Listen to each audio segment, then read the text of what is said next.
वो बेटे 12,000 यहां दिया है, तो बेटे 5,520, 5,520, 5,520, 3 साल है बेटे 3,430, 3,430, 3,430 बेटे ये लो बेटे। दो प्रोजेक्ट्स हैं, प्रोजेक्ट ए और प्रोजेक्ट बी। साइज डिस्पैरिटी बेटे आप डिफरेंस साइज की वजह से देख रहे हैं, तो मैं आपसे ये कहना चाह रहा हूं कि प्रोजेक्ट ए करें या प्रोजेक्ट बी करें, दिक्कत आएगी। मैंने क्या किया, इनकी एनपीवी कैलकुलेट कर दी और इनका आईआरआर भी कैलकुलेट कर दिया। बेटे एनपीवी जैसा आप देख रहे हैं बी की ज्यादा आ रही है और आईआरआर ए का ज्यादा आ रहा है। अब बेटे प्रॉब्लम आ गई। बेटे मैं कह रहा हूं, पहले तो मैं ये बताऊंगा ये प्रॉब्लम आई क्यों, फिर बताऊंगा क्या करें। First question is why this problem is there and second question is what should we do, हमें क्या करना चाहिए। पहला प्रॉब्लम है क्यों आई, दूसरी प्रॉब्लम है हमें क्या करना चाहिए। ठीक है जी, तो मैं आपसे ये कहना चाह रहा हूं कि एक बार आप थ्योरी निकाल लीजिएगा, उसमें लिखा हुआ है project B has larger NPV, page number 63 में आ गए। अब एक बच्चे ने किताब ही नहीं खोली अभी तक, उसके थप्पड़ पड़ेंगे। माना कि मैं आपको देख नहीं रहा, लेकिन मेरी आत्मा आपको देख रही है। आपको समझ नहीं आती, मैं इतनी मेहनत करके आईआरआर के कंसेप्ट समझाने की कोशिश कर रहा हूं, केस स्टडीज बता रहा हूं कि आप दूर हैं मेरे को सुने, और आप है कि बस प्लीज निकालिए मेरे बेटे, खोलिए बुक, खोलिए पेज 63 खोलिए मेरे बच्चे। The answer is B, because choosing B will have more wealth. इसको अंडरलाइन कर दीजिए, आंसर इज बी बिकॉज उसकी एनपीवी ज्यादा है। जिस प्रोजेक्ट की एनपीवी ज्यादा होगी मैं उसी प्रोजेक्ट को एक्सेप्ट करूंगा। अंडरलाइन करें। As the goal of the finance manager is to maximise, highlight करें, the wealth of the firm, he should follow NPV. Underline करें, he should follow NPV whenever there is a conflict। देखो मैंने बताया था ना बेटे, हर समय जुगाड़ बताया था मैंने। वो कह रहा है जी कभी भी कंफ्लिक्ट हो तो आप एनपीवी को ही कंसिडर करेंगे। क्यों बता रहा हूं, ठंड रख लो, थोड़ी ठंड रख लो। इन अवर words, when because of size disparity NPV and IRR give different rankings, we should go for NPV because the objective is, underline कर दीजिए, to maximize the wealth। बेटे मैं यही तो कहना चाह रहा हूं। आप मुझे एक चीज बताओ जी, एक रामलाल है CS प्रोफेशनल के पेपर दे रहा है, एक पेपर बेटे एफएम का है और एक आईटी का है। एफएम में वो 100 में से 90 नंबर ले आता है और आईटी में 34 नंबर आते हैं 100 में से। बेटे फेल है, बेटे फेल है। और बेटे एक दूसरा श्यामलाल, वो फाइनेंशियल मैनेजमेंट में 80 लाता है और आईटी में बेटे 40 लेकर आता है। बेटे पास है, बेटे पास है। बताओ बेटे, मैं तो कहूंगा रामलाल 90 लेकर आया, फिर भी ये ज्यादा समझदार नहीं है। भले भले आप चेक करिए, इसके 124 नंबर आए 200 में से और इसके 120 नंबर आए 100 में से, 200 में से। जरा परसेंटेज निकाल लेते हैं।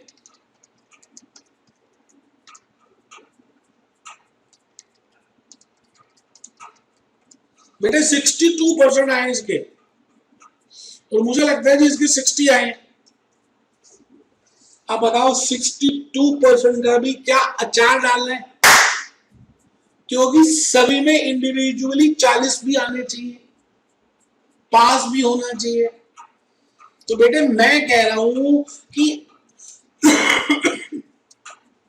ये चीज आईआरआर है और ये एवरेज एनपीवी है। ज्यादा बड़ा क्या, एनपीवी या आईआरआर? मैं फिर रिपीट करूंगा, आपको मैंने एक चॉइस देता हूं बेटे, आज आप मुझे 10 रुपए दो, मैं अगली क्लास में आपको 20 रुपए दे दूंगा, इसका मतलब मैं 100% का रिटर्न दूंगा। बेटा 100% ही दूंगा। आज आप 10 दो, मैं 20 दे दूंगा, तो 20 माइनस 10 अपॉन 10 इंटू 100, 100% का रिटर्न दूंगा। दूसरी चॉइस और भी है बेटे, आज आप मुझे 100 रुपए दो, मैं आपको अगली क्लास में 120 रुपए दे दूंगा। हद कर दी। आप बताइए, इस केस में आपको मैं रिटर्न 20% का दे रहा हूं, बट आप इस ऑप्शन में या इस ऑप्शन में अमीर किस में ज्यादा बनेंगे, सोचिए।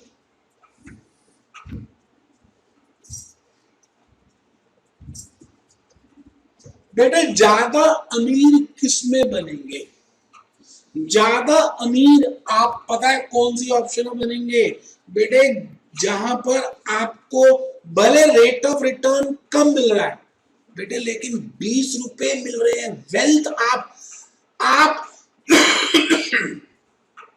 आप अमीर रेट ऑफ रिटर्न से बनेंगे या एब्सोल्यूट रुपीज से बनेंगे।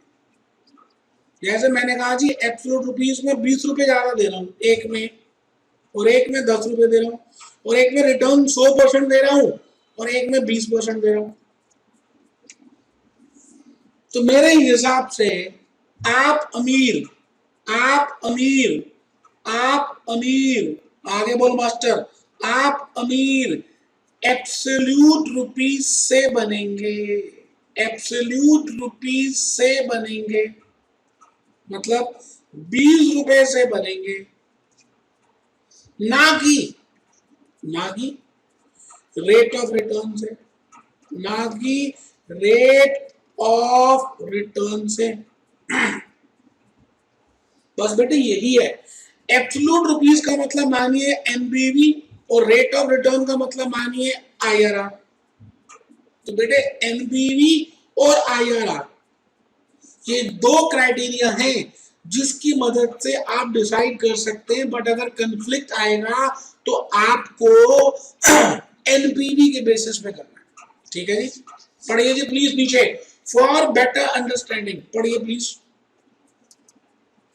फॉर बेटर अंडरस्टैंडिंग, पढ़िएगा, उसके आगे पढ़िएगा क्या लिखा है।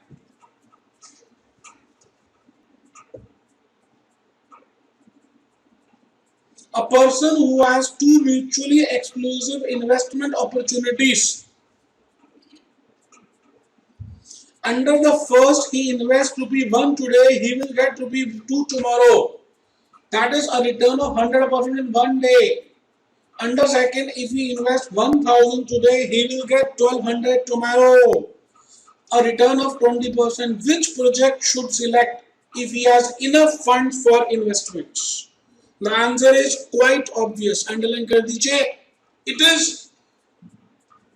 B, because by doing so, he shall be adding ₹200 to his wealth in spite of lower rate of return. तो बेटे हम अमीर एनपीवी से बनते हैं, आईआरआर से नहीं बनते, इस बात का ध्यान रखिए। तो मैंने कहा कि आईआरआर और एनपीवी में जो डिफरेंस है, first difference is due to size disparity. तो मैं अभी आपको दूसरा डिफरेंस बताने वाला हूं, that is time disparity. Please theory में आएंगे।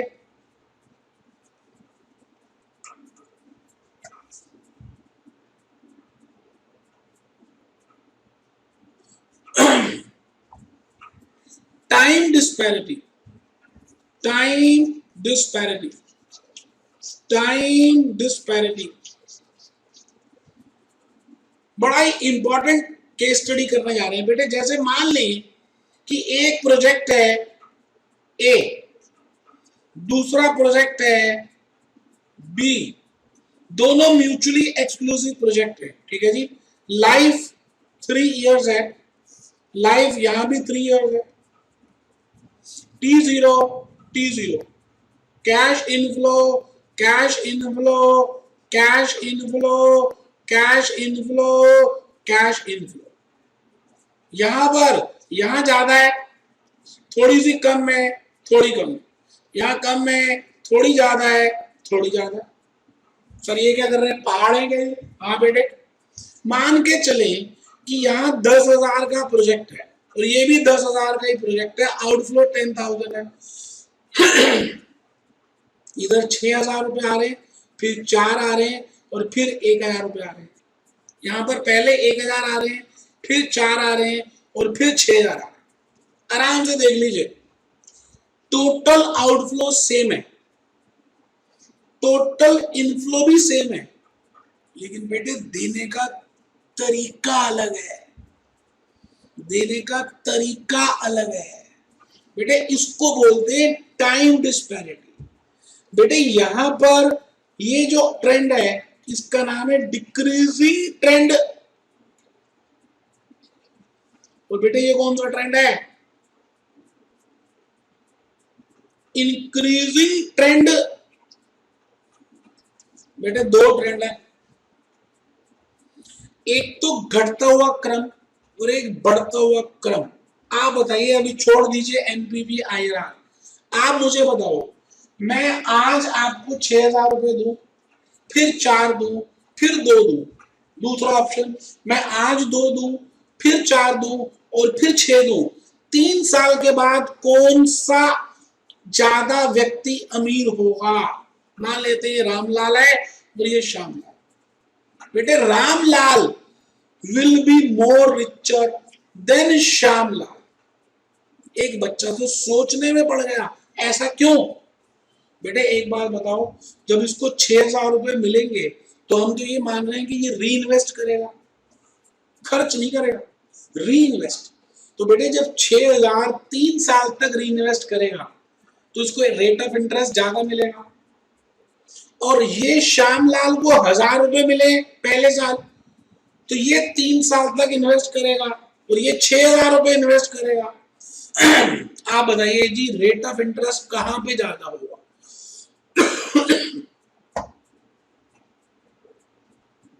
बेटे प्रोजेक्ट ए रामलाल ज्यादा अमीर बन जाएगा। तो मैं आपसे यही कह रहा हूं कि प्रोजेक्ट बी और ए को कंपेयर करें तो बेटे ए ज्यादा प्रॉफिटेबल है। तो यही बात मैं बताने जा रहा हूं कि टाइम डिस्पैरिटी में क्या होगा, एनपीवी किसी का ज्यादा आएगा और आईआरआर किसी और का ज्यादा आएगा बेटे। लेकिन फिर भी डिसीजन किससे लेनी है, एनपीवी से। आंसर तो आपको पता है बेटे, पेपर में रीजंस लिखनी पड़ेंगी। तो आइए जी एक बार टाइम डिस्पैरिटी को निकाल लीजिए प्लीज। ये लो बेटे, time disparity. Sometimes contradictory rankings, underline कर दीजिए, result because of different patterns of cash inflows in spite of some initial outflows.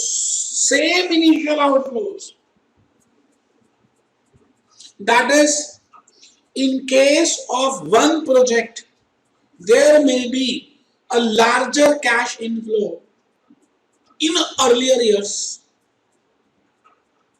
and smaller cash inflows in later years, मतलब decreasing order। In case of other project it may be vice versa, मतलब decreasing increasing order. Check करिए नीचे, दोनों की life same है,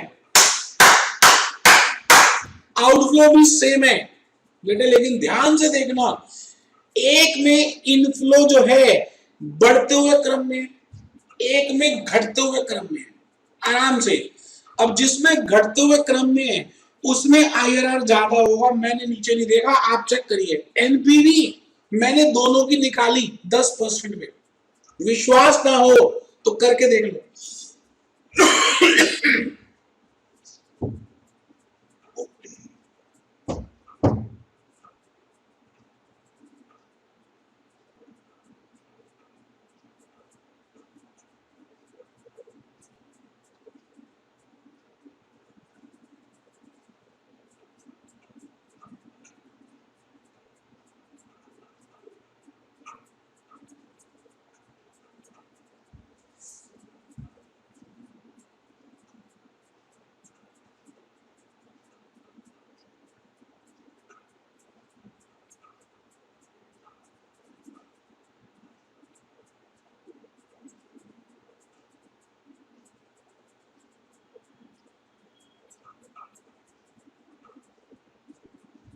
अब बेटे नीचे मैंने एनपीवी निकाल दी, आईआरआर निकाल दिया। एनपीवी किसकी ज्यादा, ए की, और आईआरआर किसका ज्यादा है, बी का। तो नीचे देखिए मैंने क्या लिखा है, what has caused the difference in ranking in these cases. The answer is implied assumption in the two methods। एक बार पढ़ लें, पढ़ लिया जी। बेटे इसमें बड़ा ही इंपॉर्टेंट पॉइंट लिखा है, the implied assumption in NPV is that funds released by the project are invested। बेटे हम दोनों प्रोजेक्ट में सोच रहे हैं कि जो भी कैश इनफ्लो आएगी हमने उसको खर्च नहीं करना, इन्वेस्ट करना है, री इन्वेस्ट करना है, री इन्वेस्ट करना है। तो बेटे the implied assumption is that it will be reinvested at a rate equal to the cost of capital of the firm। बेटे एनपीवी के बेसिस में हम ये सोचते हैं कि जो पैसे हमें मिलेंगे हम उसको री इन्वेस्ट कर रहे हैं, किस रेट में, किस रेट में, जो रेट हमें बाजार में डिस्काउंटिंग रेट हम ले रहे हैं, बैंक रेट जो चल रहा है। लेकिन बेटे आईआरआर में हम क्या सोचते हैं कि हमें हाईएस्ट रेट ऑफ रिटर्न मिलेगा। या प्लीज पढ़िए, प्लीज पढ़िए। The assumption in IRR, on the other hand, IRR method assumes that the funds released by the project are invested till the completion of the project at a rate equal to IRR itself। The assumption is quite unrealistic। Suppose we are evaluating two projects A and B. While calculating IRR, we assume that cash generated by A will be invested at 20.65 and cash generated by B will be reinvested at 22.80। अब यही गलत है। Project A से जो पैसे हमें मिल रहे हैं कैश इनफ्लो के, हम ये मान रहे हैं कि उसको हम री इन्वेस्ट करेंगे 20.65 के रेट पे, और जो प्रोजेक्ट बी से मिल रहे हैं हम ये मान रहे हैं कि उसको हम 22.68 के रेट पे करेंगे। मेरी बात आप समझ रहे हैं? तो ये गलत है बेटे, पैसे की क्वालिटी तो एक ही होती है। अब एक बच्चा सिर खुजलाते हुए कह रहा है, क्या कह रहा है मास्टर? बेटे मैं कुछ भी नहीं कह रहा, मैं कह रहा हूं आईआरआर जब भी प्रॉब्लम क्रिएट करे, तीन जगह कर सकता है बेटे प्रॉब्लम क्रिएट। कहां कहां? एक एक बेटे कहां?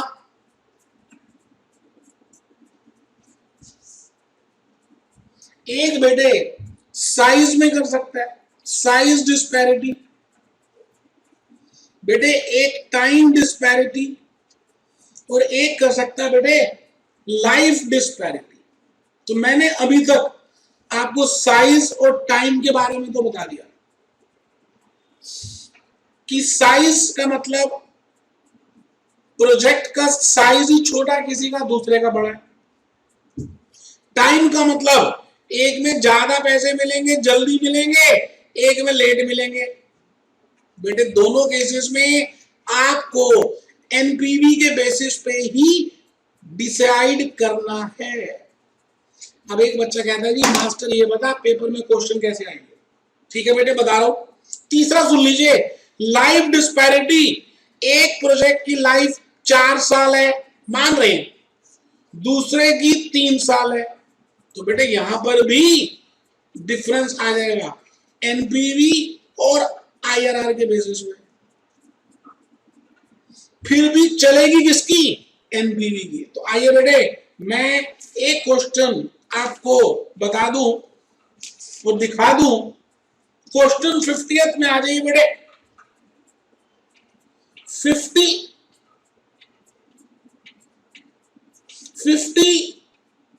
आओ बेटे।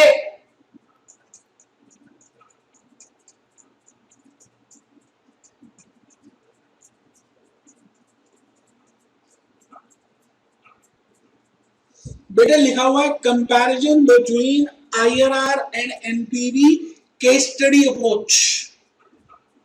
तो क्वेश्चन 50th एक बार पढ़ लें।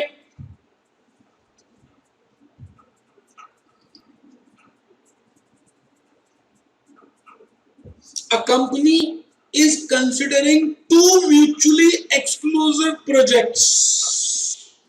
एक कंपनी 2 प्रोजेक्ट्स को ट्रीट कर रही है, लेना चाहती है। The finance director thinks that project with higher NPV should be chosen, whereas the managing director thinks that the one with the higher IRR should be undertaken. बेटे एमडी कहता है कि हायर आईआरआर का लेना चाहिए और फाइनेंस मैनेजर क्योंकि वो भूपेश आनंद से पढ़ा है वो कहता है जी NPV is the best, I am the best. Shahrukh Khan कहता है I am the best, Aamir Khan कहता है I am the best, Salman Khan कहता है आई एम द बेस्ट। यहां पर एनपीवी कहता है आई एम द बेस्ट। चलिए जी नीचे देखिए 2 प्रोजेक्ट्स हैं, एक प्रोजेक्ट एक्स और दूसरा प्रोजेक्ट वाई।